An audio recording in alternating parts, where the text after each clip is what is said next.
Book तो Indic leadership के बारे है। मैं तो प्रधानमंत्री जी का 50 साल का रिसर्च करने के बाद जो भी मुझे पता लगा इससे उनको एग्जाम्पलर जैसे यूज़ किया हूँ इस बुक में एक्सप्लेन करने के लिए। आप शायद जब ये किसी आदमी के बारे में किताब लिखते हैं तो इस तरह हेजियोग्राफी बन जाता है वो सब। ये तो बायोग्राफी भी नहीं है, हेजियोग्राफी भी नहीं है, एक एनालिटिकल पीस है, एकेडमिक पीस है।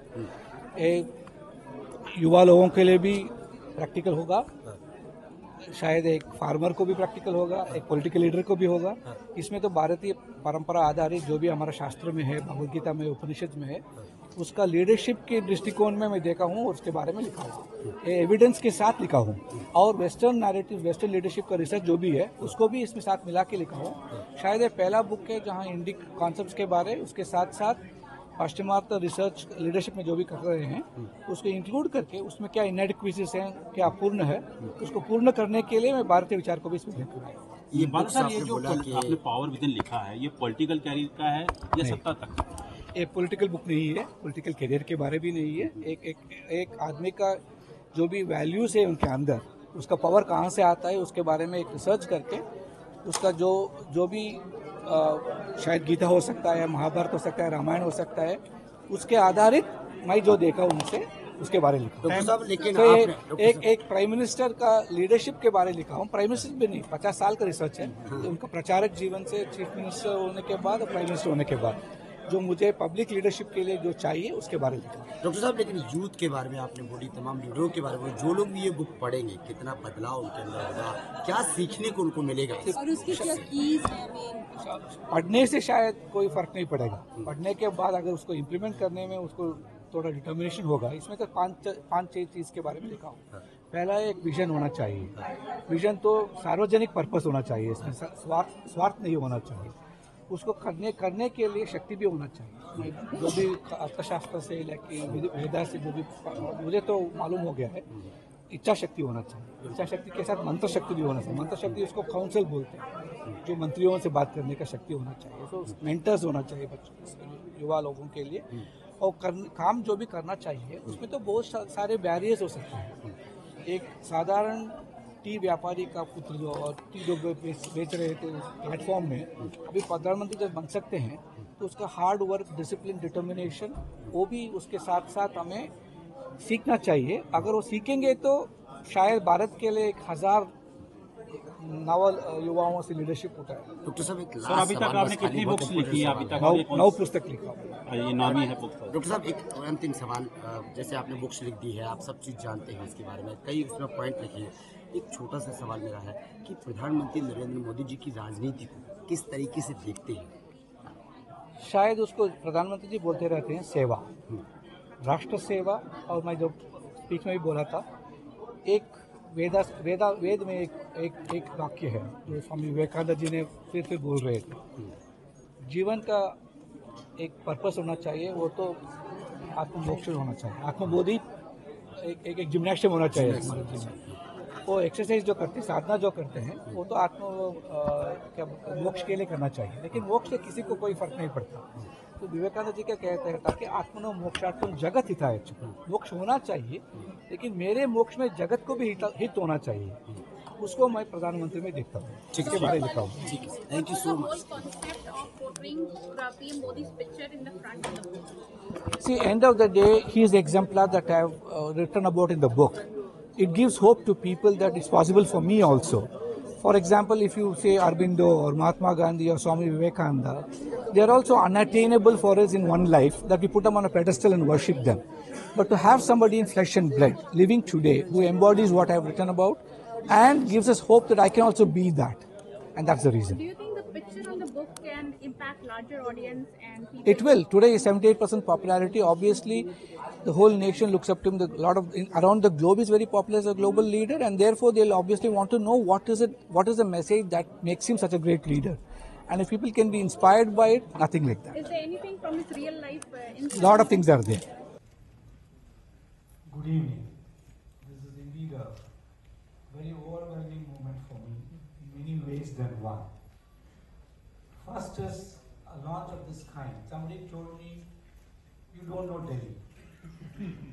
I truly don't. I've spent 3 years here. I don't think I can ever figure it out. Having lived for nearly 26 years with people in the forest, it's a very binary world there. Either they hate you or they love you. There's nothing in between. Here you're not sure.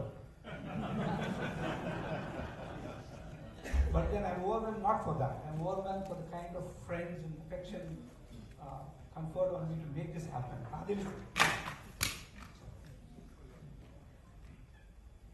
What he didn't say is it takes a lot of compassion and kindness, and that's what Adil represents, to even speak what he did. Thank you, Adil, for that. And it's so difficult, and he asked himself, why do I write again and again and again?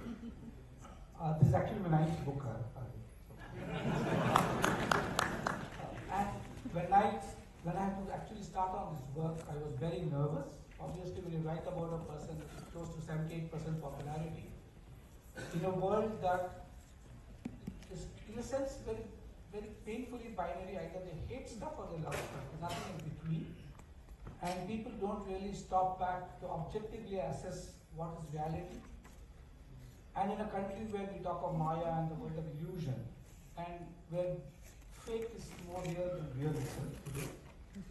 And in such a world, to write something, to speak of something where either we romanticize India or we romanticize Indic wisdom to the point where people don't like it anymore, or we criticize it so much that people don't like it.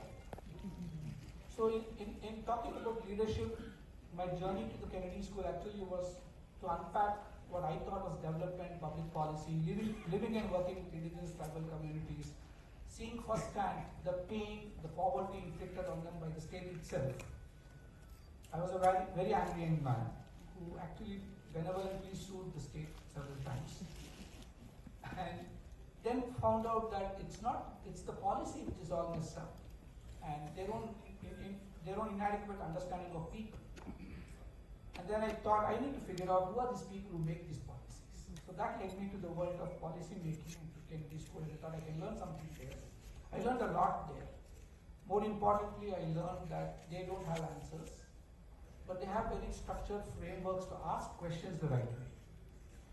And I started on that journey and discovered more than 15 years ago that the real challenge for policy making is not the policy or the policy maker, it's the leadership that drives the policy maker to appreciate citizens as people, looking at people in their real living existence the way they are, immersing themselves into the experiences, the joys and tribulations of ordinary people. And so I decided, let me go deep into what drives leadership.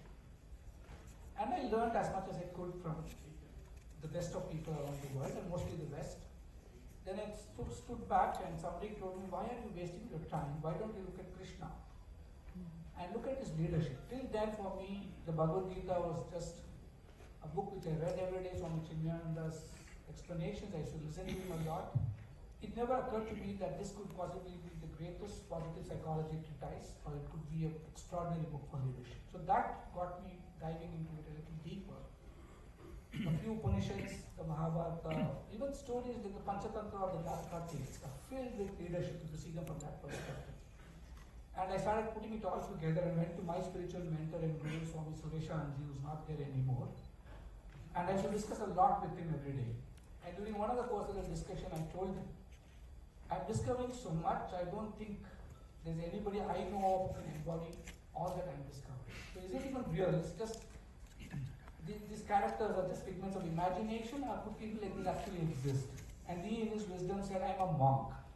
You ask me about Advaita, I'll explain to you. You ask me about Vivekachudamani Shankara, I'll tell you what it is. But you ask me who lives it today, it's a little difficult to answer because I'm not even sure I'm living it every day.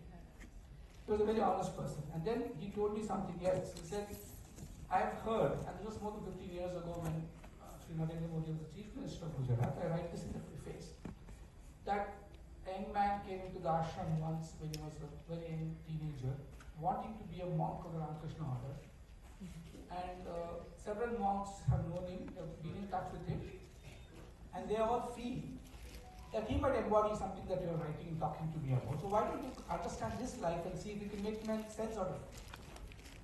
So I knew that I was sitting so far away in a forest in Karnataka, expecting me to even access information, expecting me to even reach out to him, get primary data. Because we all only have visuals of what the media make out a person to be. We only have articles or statements. Those days there's no world of Twitter and all this that we see today, or language models which could analyze the tweets, etc. So I just gave it up. But I wrote another book called Leadership Lessons for Daily Living, where I try to capture the essence of this. Thanks to my wife Bitu, she came every morning, we would discuss this, what I was discovering, and she said, why don't you just write it?